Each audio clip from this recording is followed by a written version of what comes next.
Hello everyone, welcome back to my channel Risha vlogs. ఈ వీడియోలో మేము శివరాత్రి రోజు తర్వాత మా ఇంట్లో ఎట్లా పూజ చేసి దేవుడికి నైవేద్యాలు ఏం చేస్తాము అనేది ఈ వీడియోలో మీతో షేర్ చేసుకోబోతున్నాను. శివరాత్రి రోజు తర్వాత మేము ఎప్పుడు బెల్లం పొల్లలు చేసి దేవుడికి నైవేద్యం పెడతాము. అట్లాగే బెల్లం పొల్లలు ఎలా చేస్తామో కూడా ఈ వీడియోలో చూపిస్తాను. శివరాత్రి రోజు తర్వాత పొద్దున్నే లేచి నైవేద్యాలు రెడీ చేసి సూర్యోదయానికి ముందే పూజలన్నీ కావాలి. సూర్యుడు ఉదయించక ముందే ఇంట్లో మొత్తం పూజ కంప్లీట్ చేసి నైవేద్యం అనేది పెట్టి ఒక పొద్దును ముగిస్తాము. మేమైతే ఎప్పుడు నైవేద్యం అంటే పాయసాలు చేస్తూ ఉంటాం దేవుడికి. కానీ శివరాత్రికి అయితే ఎప్పుడు బెల్లం పోలేలు అనేవి ఖచ్చితంగా పెడతాము. అవి మేము చిన్నప్పటి నుంచి మా అమ్మ ఎప్పుడు బెల్లం పోలేలు అనేవే చేస్తుంది మా ఇంట్లో దేవుడికి నైవేద్యం అనేది.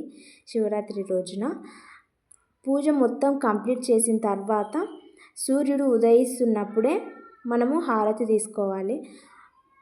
ఒక తావండిలో కుడకలో హారతి కర్పూరాలు వేసి ఒక పొద్దున్న వాళ్ళు మాత్రం ఖచ్చితంగా ఇట్లా సూర్యుడికి హారతి ఇచ్చిన తర్వాతనే దేవుడికి మొక్కి ఒక పొద్దున అనేది ముగిస్తారు. ఒక పొద్దున్న వాళ్ళు ప్రతిసారి ఇట్లా ఖచ్చితంగా చేస్తారు. దేవుడికి మంచిగా ప్రశాంతంగా మొక్కి ప్రసాదాలని పెట్టిన తర్వాతే ఒక పొద్దున ముగిస్తారు. మనం చేసిన ప్రసాదాలన్నీ ఇక్కడ పెట్టిన తర్వాత ఇంకా పూజ కంప్లీట్ అయినట్టే. ఆ తర్వాత వాటిని నైవేద్యంగా తీసుకోవాలి. ఇక్కడ బెల్లం పోలేలు చేస్తుంది మా అమ్మ. కొందరు వీటిని భక్షాలు అని అంటారు, కానీ మేమైతే మా స్లాంగ్లో బెల్లం పోలేలనే అంటాము. వీటిని కందిపప్పుతో చేస్తారు, శనగపప్పుతో చేస్తారు, బెల్లం వేసి చేస్తారు, చక్కెర కూడా వేసి చేస్తారు. కానీ మేమైతే ఎప్పుడు శనగపప్పుతోటే చేస్తాము. వీటిని చాలా డిఫరెంట్గా చేస్తారు, అలాగే వేరే వేరేగా పిలుస్తారు కూడా. మేము మాత్రం పోలేలనే అంటాము. మీరు ఎట్లా అంటారో కామెంట్స్లో చెప్పండి.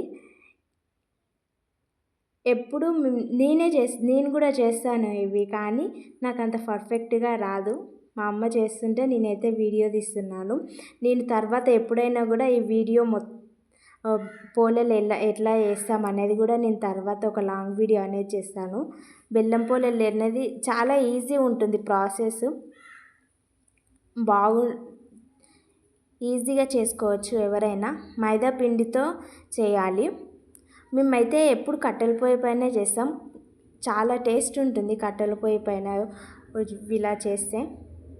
వేడివేడిగా ఉన్నప్పుడే నైవేద్యం పెట్టిన తర్వాత మేము అనేది తింటాము. ఫస్ట్ వాటిని ప్రసాదంగా తీసుకున్న తర్వాత నేను శివరాత్రి రోజు కూడా వ్లాగ్ రికార్డ్ చేసి పెట్టాను. మీకు ఇంట్రెస్ట్ ఉంటే ఆ వ్లాగ్ని కూడా చూడండి. అట్లాగే మీరు కూడా మీ శివరాత్రిని ఎట్లా సెలబ్రేట్ చేసుకున్నారు అనేది కామెంట్స్లో చెప్పండి. బెల్లం పొల్లల కాంబినేషన్ పాలు చాలా టేస్ట్గా ఉంటుంది. అట్లాగే నెయ్యి కూడా వేసుకొని తింటారు. ఈరోజు స్పెషల్ రసం, రైస్. ఈ రసానికి కాంబినేషన్ బెస్ట్ కాంబినేషన్ అంటే వంకాయ ఫ్రై, కానీ మేమైతే టమాటా ఫ్రై చేసినాం. కానీ ఇది కూడా చాలా బాగుంది. మేమైతే ఈ విధంగా శివరాత్రి రోజు తర్వాత ఈ విధంగా ఇట్లా పూజ చేసిన తర్వాత ఒక పొద్దున ఇట్లా ముగిస్తాము. మీరు ఎట్లా చేస్తారు, నైవేద్యంగా ఏం వంటలు చేస్తారు అనేది కామెంట్స్లో చెప్పండి. ఆ రోజు మొత్తం ప్రశాంతంగా ఉంటుంది. పొద్దున్నే లేచి సూర్యోదయానికి ముందే పూజలన్నీ అయిపోయినాయి. అంతా అయిపోయిన తర్వాత ఇట్లా తిన్న తర్వాత చాలా పీస్ఫుల్గా అనిపిస్తుంది ఆ రోజు మొత్తం.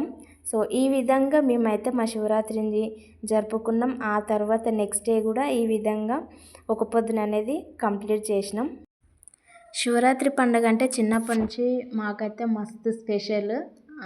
శివరాత్రి వారం రోజుల ముందు అనగానే వైబ్స్ అనేవి స్టార్ట్ అవుతాయి. అంటే ఇంటిని క్లీన్ చేసుకోవడం కానీ అంత ప్రాసెస్ మొత్తం ప్రిపరేషన్ మంచిగా ఉంటుంది.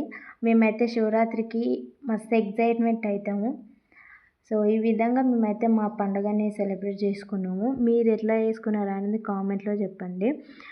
నెక్స్ట్ డే టెంపుల్కి కూడా వెళ్తారు, కానీ మేమైతే ఎప్పుడు వెళ్తాం, కానీ ఈసారి అయితే మేమైతే ఇంట్లోనే పూజ ప్రశాంతంగా చేసుకొని ఇట్లా ఒక పొద్దులు అనేది కంప్లీట్ చేసినాం. మంచిగా అనిపిస్తుంది. సో మీకు వీడియో నచ్చితే లైక్ చేయండి. అట్లాగే నేను శివరాత్రి రోజు పండగది కూడా వ్లాగ్ చేశాను. మీకు ఇంట్రెస్ట్ ఉంటే ఆ వ్లాగ్‌ని కూడా చూడండి. నా ఛానల్‌ని సబ్స్క్రైబ్ చేసుకోండి. So thanks for watching.